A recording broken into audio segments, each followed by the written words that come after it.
네, 우리 12월 달에 계속해서 우리가 잊었던 예수라는 큰 시리즈를 가지고 말씀 나누고 있습니다.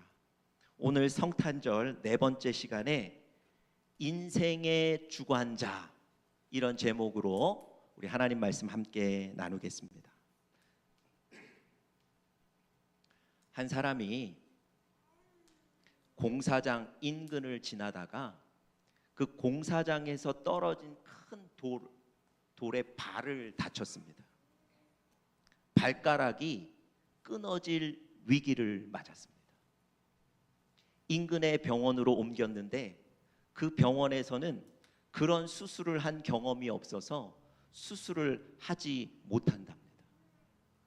그래서 그런 봉합 수술의 경험이 많은 서울의 구로병원으로 그 환자를 옮겼습니다.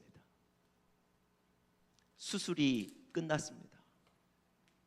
의사가 나오면서 가족들에게 이렇게 얘기합니다. 수술이 잘 됐습니다. 여러분, 그 가족들이 그 얘기 듣고 얼마나 마음이 평안했겠습니까? 그런데 가족들 중에 조카가 하나 있었는데요, 그 조카가 의사에게 정말 궁금했던 질문을 하나 합니다. 그러면 이 발가락이 붙을 수 있겠습니까?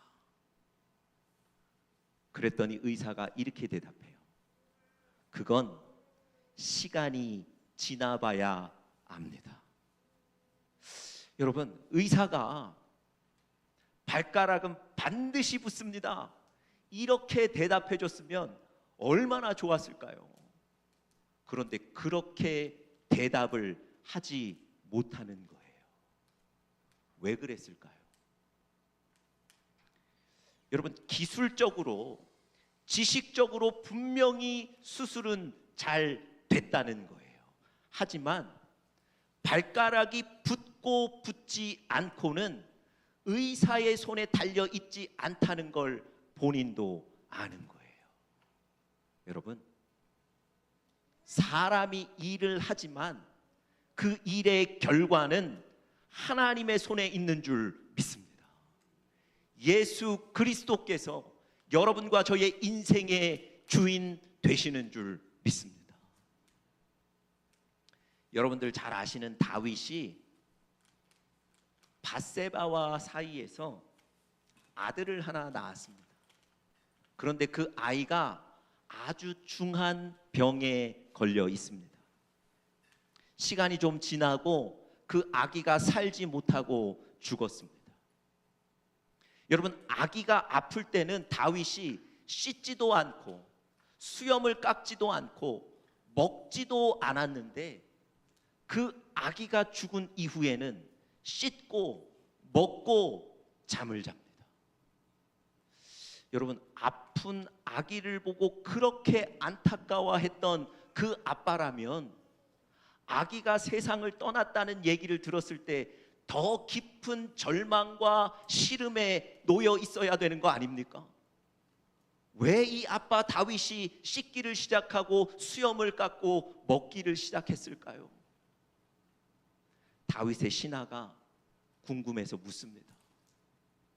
그랬더니 다윗이 그 이유를 다음과 같이 얘기합니다. 우리 스크린에서 성경 구절 하나 보여주시죠. 제가 한번 읽어보겠습니다. 아이가 살았을 때에 내가 금식하고 운 것은 혹시 여호와께서 나를 불쌍히 여기사 아이를 살려주실는지 누가 알까 생각함이거니와 지금은 죽었으니 내가 어찌 금식하랴. 내가 다시 돌아오게 할 수 있느냐? 나는 그에게로 가려니와 그는 내게로 돌아오지 아니하리라. 여러분, 잘 생각해 보세요. 오해하지 마셔야 됩니다. 다윗은 그 아기에 대해서 냉정하고 매몰찬 게 아니에요. 하나님이 살고 죽는 것의 주인이신 것을 철저하게 인정하는 겁니다. 아이가 아플 때는 그 아이를 위해서 금식하며 기도한 거예요. 하나님이 그 아이를 살려주실 수 있으니까요. 그렇지만 하나님이 그 아기를 데려가신 이후에는 그 하나님의 주권에 순종하는 거예요. 그래서 오히려 슬픔을 그치는 겁니다.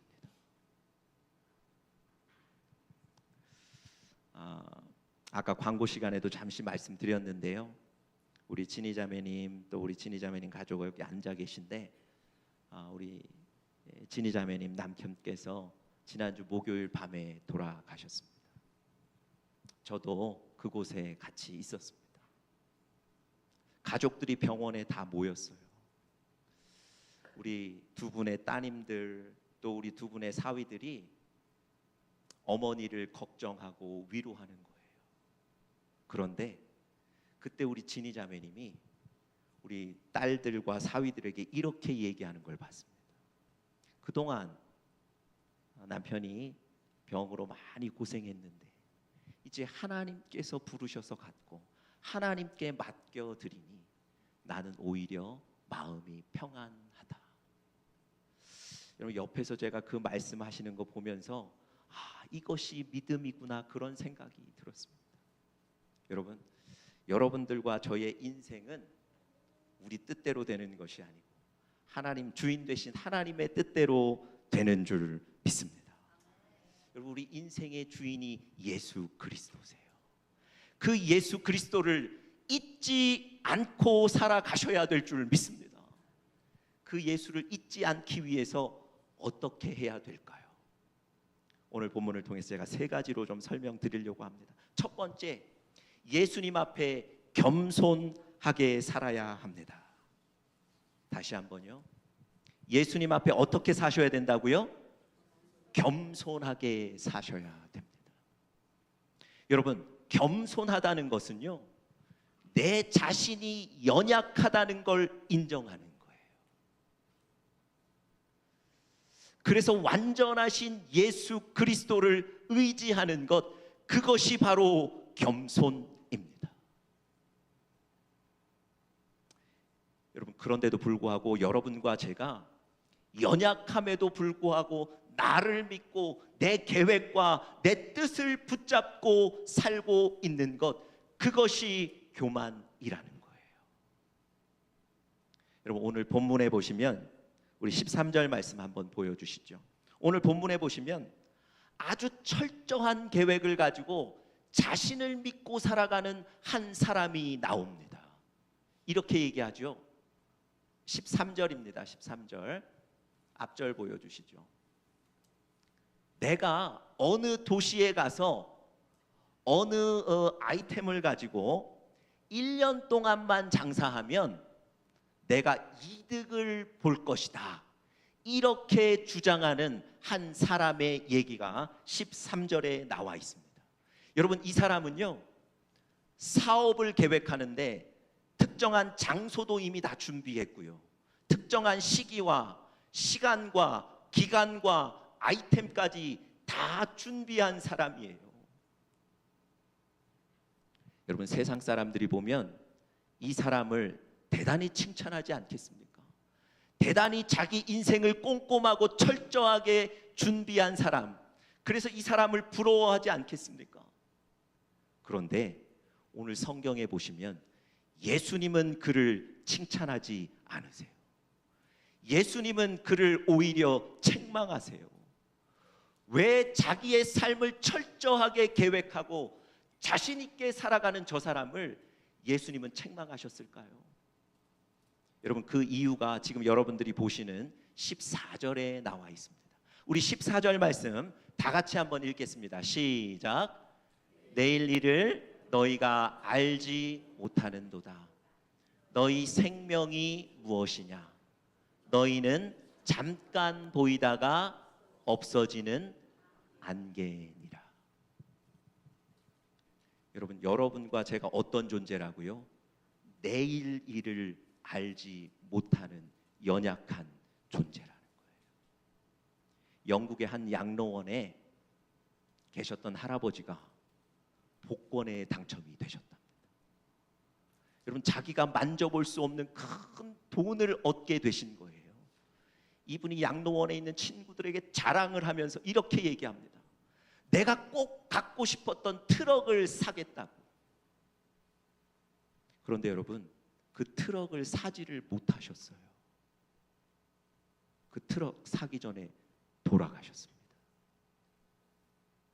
여러분, 우리가 그런 존재라니까요. 내일 일을 알지 못하는 게 우리라니까요. 그리고 또 한 가지 뭐라고 얘기합니까? 우리 인생은 잠깐 보이다가 없어지는 안개라는 거예요. 여러분들과 제가 대단한 성공이라고 생각해서 손에 움켜잡은 것들, 그거 손을 펴보니까 없는 거예요. 마치 안개가 금세 사라지듯 그것이 없어진 거예요. 아니, 그것이 그렇게 허무했던 겁니다. 그런데도 불구하고 여러분과 제가 그것 붙잡은 거예요. 여러분, 예수님이 저렇게 철저하게 사는 사람 왜 칭찬하지 않으시고 책망하셨는지 이해가 되십니까? 내일 일도 알지 못하며 안개와 같이 금세 없어질 인생인데 1년 뒤에 나는 성공할 수 있다고 생각하는 그 교만을 지적하신 거예요.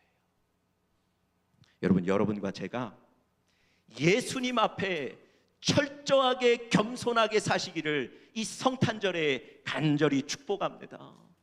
완전하신 예수님, 그 예수님을 의지하시기를 바랍니다. 제가 오래전에요, 첫 목회지에 담임 목사로 청빙을 받고 그곳에 이사를 갔는데요. 여러분, 이사를 가기 위해서 가장 먼저 해야 될 일이 뭐였겠습니까? 낯선 도시에 저희 가족이 살 집을 찾아야 되지 않겠습니까? 집을 찾는 기준 중에 가장 중요한 조건이 뭐였냐면, 그때 저희 집에 아이가 뭐 1살, 2살 어린 아기였기 때문에 낯선 동네니까요, 가장 안전한 동네에 집을 얻어야 되겠다. 그게 가장 중요한 조건이었어요. 제가 여러분, 그 동네 가서 막 발품을 팔고 사람들에게 묻고, 그래서 안전하다고 얘기하는 동네에 집을 구했습니다. 더군다나 그 집, 그 아파트 월세도 깎아준다 그러고요.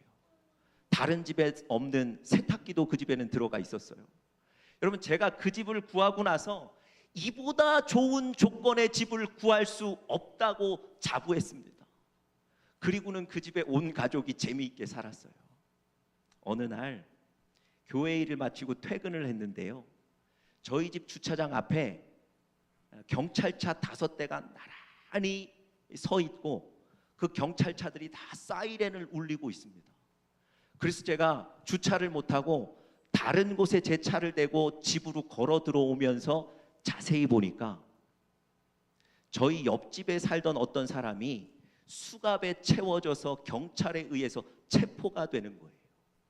그리고 나머지 경찰들은 그 집을 수색하느라 바빴습니다.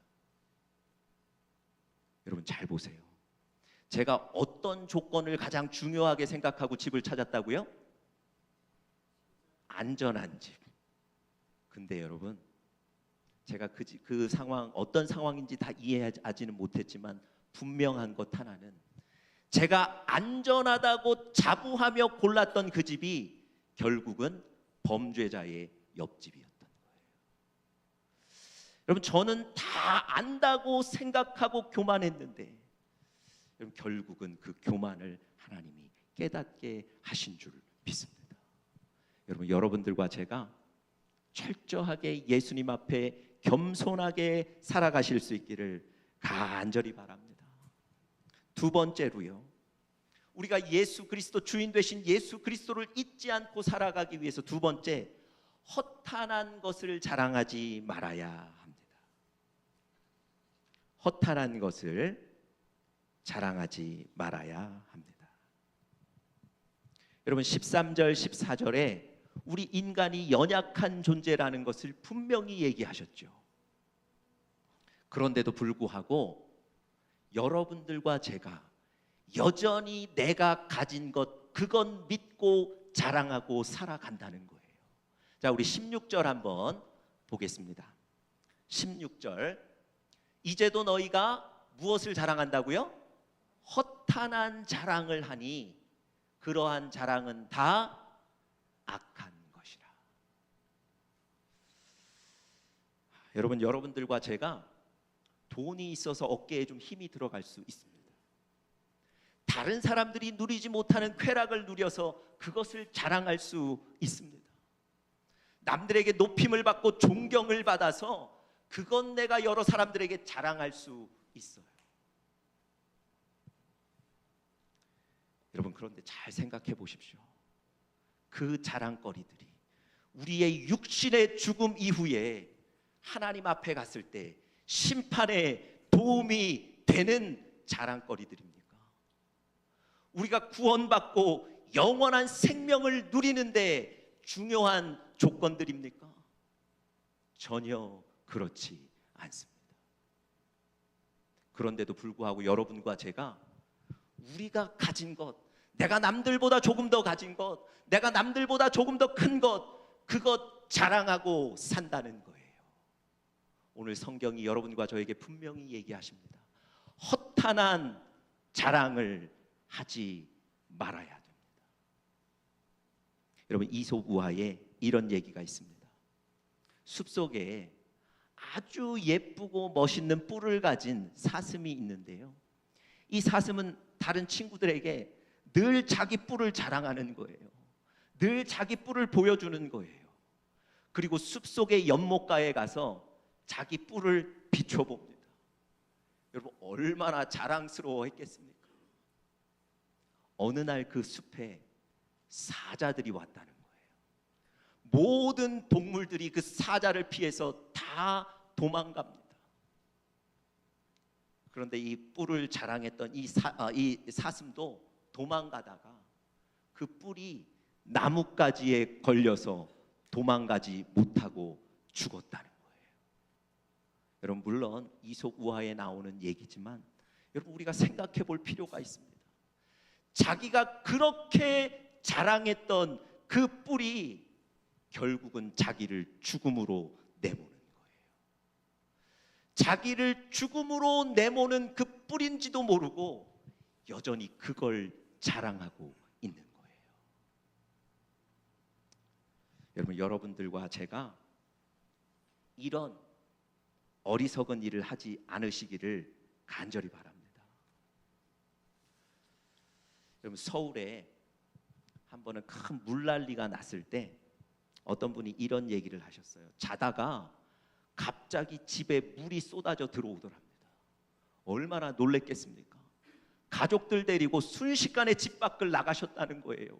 일단 살았으니 안도하시는데 그 집을 바라보는데 뭐가 생각났겠습니까?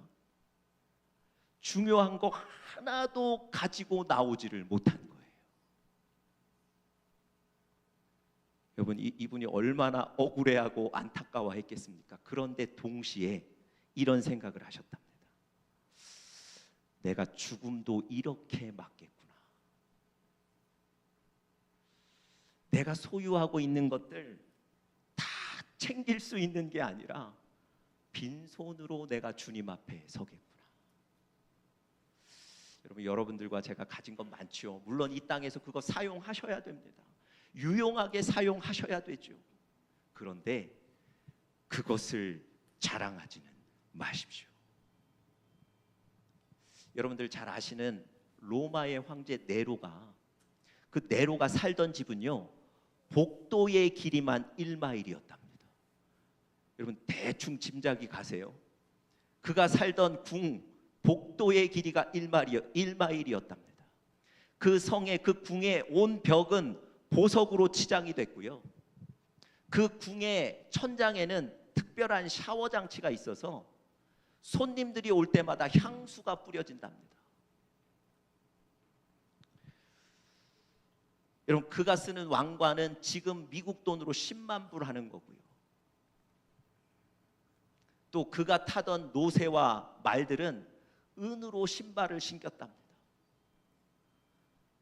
네로가 낚시를 할 때는요, 금으로 만든 낚싯바늘을 내렸답니다.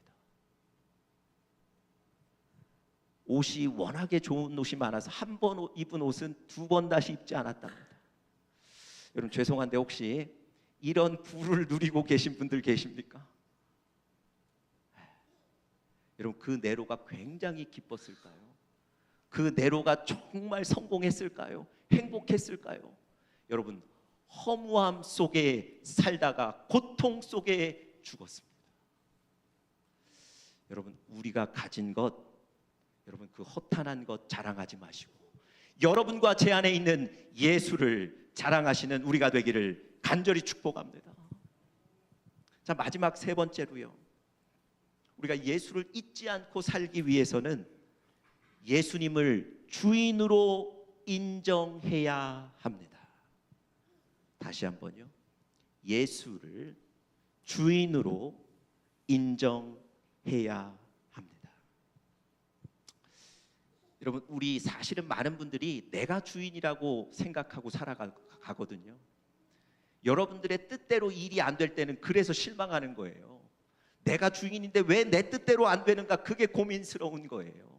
근데 여러분, 잘 생각해 보십시오. 예수 그리스도가 여러분과 저의 인생의 주인입니다. 그렇기 때문에 여러분과 제 뜻대로 되지 않아도 하나님이 일하고 계시기 때문에 우리는 의연할 수 있는 거예요. 우리는 그 믿음으로 인내할 수 있는 거예요. 여러분, 오늘 예수 그리스도가 여러분과 제 인생의 주인이심을 인정하고 결단하시기 바랍니다. 제가 왜 그렇게 말씀드렸냐면 17절 한번 보세요. 마지막 절 17절 보면 오늘 말씀을 이렇게 마감하고 있습니다. 그러므로 사람이 선을 행할 줄 알고도 행하지 아니하면 죄니라. 여러분, 갑자기 왜 선을 얘기하셨을까요? 갑자기 왜 저 말씀으로 오늘 본문을 마치고 있는 걸까요? 여러분, 오늘 17절에서 말하는 선은 도덕, 윤리가 아니에요. 무엇이 옳고 그른지, 누가 착하고 악한지 그 선이 아니란 말입니다. 여러분, 잘 보세요. 그러므로라는 인과접속사를 쓰고 있죠. 앞에 얘기가 원인이고 뒤에가 결과라는 거예요. 앞에 무슨 얘기 하셨습니까? 우리 인생은 연약하다는 얘기를 하셨죠. 그래서 연약한 인생을 자랑하지 말란 얘기를 하셨습니다. 그런데도 불구하고 우리는 허탄한 것을 붙잡고 있다고 얘기하셨죠. 그러므로 사람이 선을 행한다는 얘기는 예수 그리스도를 주인으로 인정하는 것, 그게 바로 성경이 말하는 선인 거예요. 예수 그리스도가 주인인 줄 알면서도 그것을 행하지 않으면 뭐라고요? 그게 죄라고 얘기하시는 거예요. 여러분, 그런데 사실은 살아가시다 보면 내가 주인이라고 착각하실 때가 많습니다. 구약 성경에 보시면 이스라엘 백성들이 하도 교만해서 하나님께서 한번 징계를 하시는데 아수르라는 나라를 사용하셔서 이스라엘을 공격하고 다스리게 만드셨어요. 아수르가 실제로 전쟁에 나가서 이겼습니다. 그런데 이 아수르가 어떻게 여긴 줄 아세요? 우리의 군사력이 강하고 우리가 능력이 있어서 이스라엘을 이겼고 이스라엘을 지배한다고 생각했던 거예요. 여러분, 사실은 누구의 계획입니까? 하나님의 계획이고 하나님이 움직이신 건데 이 아수르가 자기 자신이 강하다고 믿는 거예요. 여러분, 주인을 헷갈려 하는 거예요. 그래서 하나님께서 그 아수르에게 이렇게 말씀하셨습니다. 우리 마지막 구절 하나만 좀 보여주시죠. 마지막 성경 구절 우리 같이 한번 읽겠습니다. 시작. 도끼가 어찌 찍는 자에게 스스로 자랑하겠으며 톱이 어찌 켜는 자에게 스스로 큰 채 하겠느냐. 이는 막대기가 자기를 드는 자를 움직이려 하며 몽둥이가 나무 아닌 사람을 들려 함과 같음이로다. 여러분, 도끼나 톱은 사용하는 주인에 의해서 어디에서 어떻게 사용되는지가 결정이 되는 거죠. 막대기도 몽둥이도 마찬가지입니다. 그런데 저 도끼나 톱이 뭐라 그런다고요? 찍는 주인에게 스스로 자랑하고 켜는 자에게 스스로 큰 채 한다는 거예요. 무슨 얘기입니까? 아수르가 하나님의 뜻으로 자기들이 이스라엘을 움직였음에도 불구하고 내가 했다고 주인이라고 자랑하는 것처럼 하나님이 지금 그들을 향해서 지적하시는 거예요. 여러분, 이 성탄주일에 예수 그리스도께서 여러분들과 저의 인생의 주인이심을 분명히 깨닫고 그 예수 그리스도 따라가시는 여러분과 제가 되기를 간절히 축복합니다. 연약한 우리 의지하지 마시고 내일 일도 모르고 안개와 같이 사라질 허무한 인생 붙잡지 마시고 허탄한 것 자랑하지 마시고 여러분과 제 안에 있는 예수 그리스도를 자랑하시기를 간절히 축복합니다. 우리 다 같이 기도하겠습니다.